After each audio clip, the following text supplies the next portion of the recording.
Dövlət Sosial Müdafiə Fondunun xərcləri 2025-ci ilin ilk 4 ayında 231 milyon manat artaraq 2 milyard 501 milyon manat olub.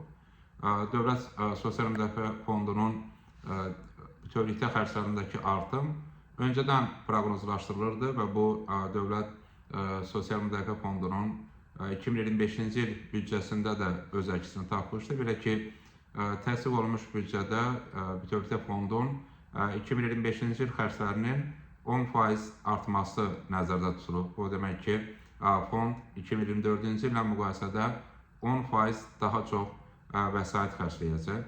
Fondun xərclərinin artması birbaşa 2025-ci ildə sosial paketin icrasına başlanması ilə bağlıdır.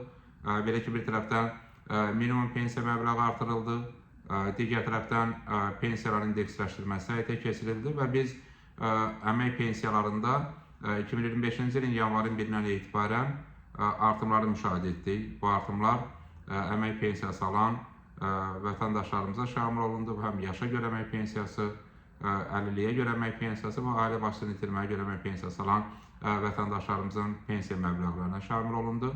Təbii, sosial paketin dərinləşməsi fondun xərclərinin növbəti aylarda da artmasına gətirib çıxaracaq.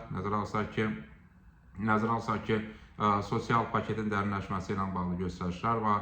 Bu da növbəti dövrlərdə də sosial istiqamətə daha çox vəsaitlərin ayrılmasına imkan verəcək. Bu kontekstdən biz növbəti aylarda da Dövlət Sosial Müdafiə Fondu tərəfindən daha çox vəsaitin xərclənməsini müşahidə edəcəyik. Bütövlükdə sosial paketin dərinləşməsi bu istiqamətə daha çox vəsaitin ayrılmasına gətirib çıxarır.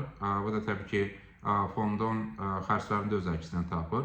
Qeyd etmək istərdik ki, fondun gəlirləri də bu ilin 4 ayında artıb, təxminən 13% artım qeydə alınıb və gəlirlərin artması da xərcləmələrin həyata keçirilməsi üçün maliyyə bazası formalaşdırmaqdadır.